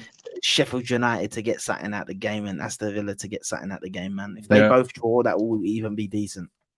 You know, I've been looking at Douglas Luiz more carefully and his long balls after you guys mentioned at the stream a few streams before this. Pause. I don't see it, man. Oh, sorry. I Nah, don't you said realize I've been even what looking I at said. Douglas Bro. Luiz His long and balls. his long balls, bro. That's crazy. That's crazy. You'll go to prison for that, brother.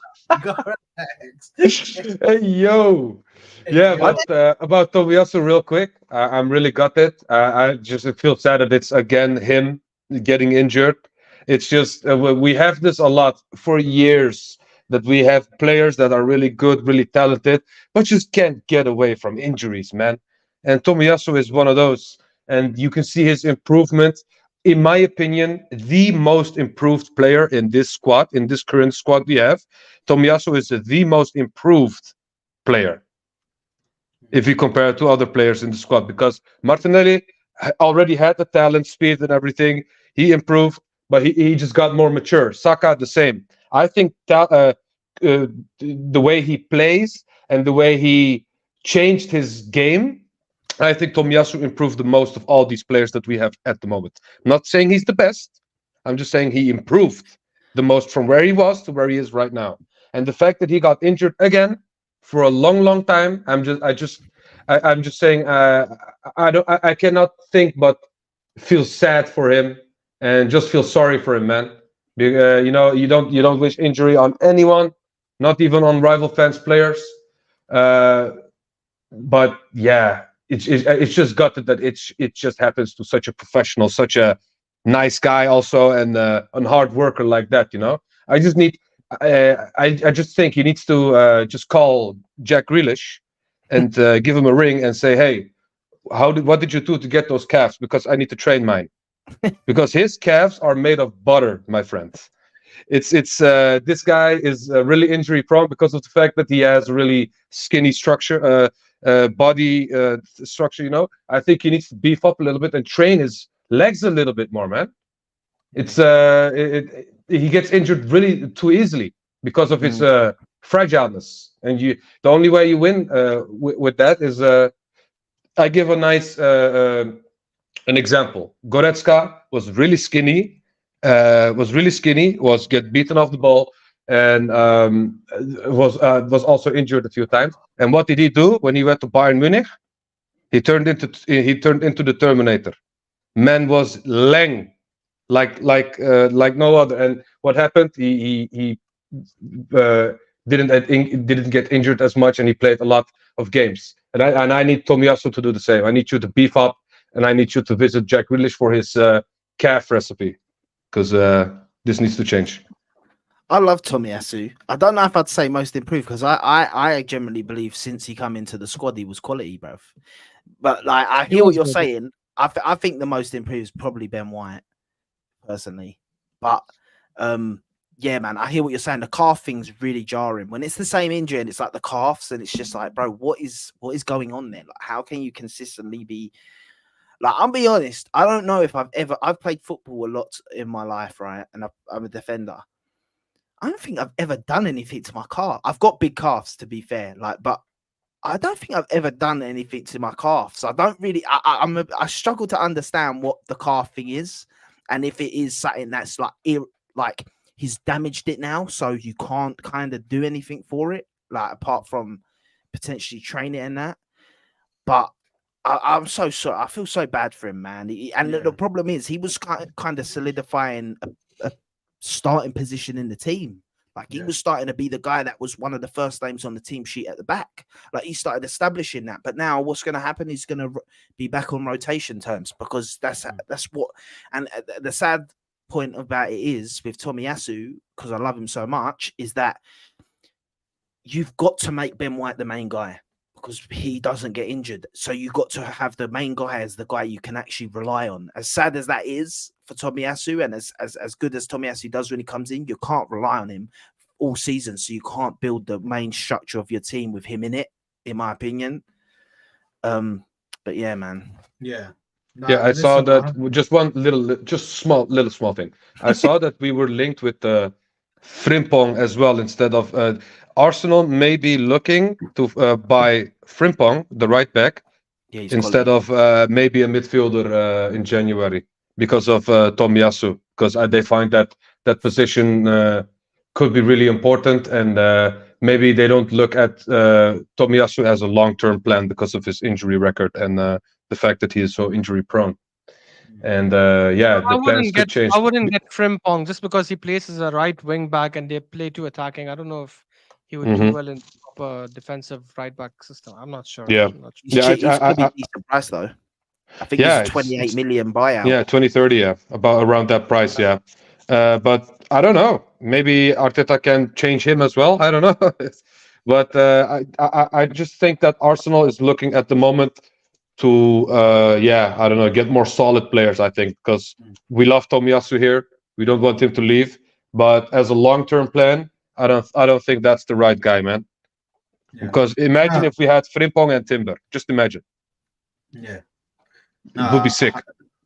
The thing is, Timber's coming back in it, so that's the only thing that I'm waiting for, bro. I'm just waiting for him to come back, man. Hey, bro, I got all my stonks in him, man. NESR, you know how it is. Yeah.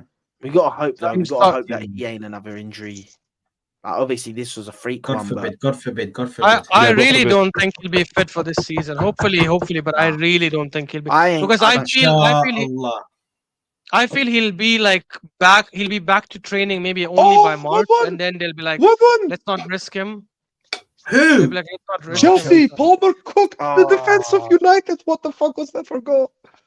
I'm not gonna lie though, you've done that. Bro. I thought it was Liverpool, bro. Oh yeah, man, you done us dirty with that one, man. Oh, sorry, sorry. I'm so sorry, man. I'm so sorry. Nobody cares about the mid-off, bro. I looked straight on my. That is the biggest, bro. That is the biggest mid-off ever, bro. Chelsea. I'm so sorry. But no, so good. Wait, so what? Chelsea scored. Yeah, Palmer cooked Lindelof and tear him a new one, and he. Oh, 1 minute. Let's celebrate. I've got Palmer in my fantasy team, bro. Oh, wow. See what I mean? Zach? But I don't like fantasy league. Oh, but I just need to get Aston Villa to score as well, and I need them to use all the. Oh, Douglas Luiz! Oh my god! Just when I say this. Oh no! It's offside. It's offside. Oh my god. No, it's not. Hold on a minute. They're gonna check it. They're gonna check it. Hold on. And then celebrate. And then take your top off in the celebration, Douglas Luiz, and get yellow carded. Yeah, exactly. Oh, Aston Villa. Bro, I always rated this player, by the way. No, it's off. I don't rate him anymore. Oh, it is off. Listen, that's you guys celebrating different things. I'm like, what the hell is going on? Hey, listen. To be honest, like, I don't know who I think's a bigger threat for us this season. I'm slightly thinking Liverpool. Like, nah, it's 100%. Maybe I shouldn't write off City because of how they're playing right now. But I'm just thinking like Liverpool, man. I need them to like get a couple else because I'm also looking at Liverpool. Like, they shouldn't have lost the game this season. You got to deep that they shouldn't have lost the game. They've lost one game like us, and they got robbed against Tottenham. Like, they drew against Luton also, man. Don't forget. Yeah, we almost drew. Yeah, guys, their away record hasn't been great this season. They've played 7 away games. They've won 2, drew 3, and lost 1. I like it. Of course, they're a threat, 100%. I think they're gonna be there till the end. But City are the main guys. Like, Yeah, I don't I think if KDB is back, City will be a different beast when the KDB starts rolling. You know, I think he Yeah. alone can make a big difference in their whole squad, let alone their attack. It's true. That I is can't the lie. one. I was trying to stop every single one of you, but I couldn't get a word in, bro. I was trying to But say, let's save this for Guna Lounge, man. You know what I oh, mean? Oh yeah. Another show. You know what I mean? Let's wrap up here. Yeah, And let's these wrap up, were bro. just like, yay, no, I don't think so. I think actually City would. This is the this is little our channel squeezy- now. This is a little This is squeezy our like- channel. Guna I'm trying Lounge. to This is like a this is a 2-hour stream. Like, it's the longest. Oh, Damn. bro. Hey, Hey, breaking records today, man. Just like Luton broke the record. Listen, man. I'm saying. But yeah, listen, we're gonna wrap up. Thank you very much for joining me, lads. Guys in the chat, thank you very much for joining us. Make sure you're liking the video, make sure you're subscribing to the channel, make sure you're subscribing to their channels as well. It will be in the description, so make sure to subscribe to them as well. And we will see you guys on the next one. Take care, my people. Love.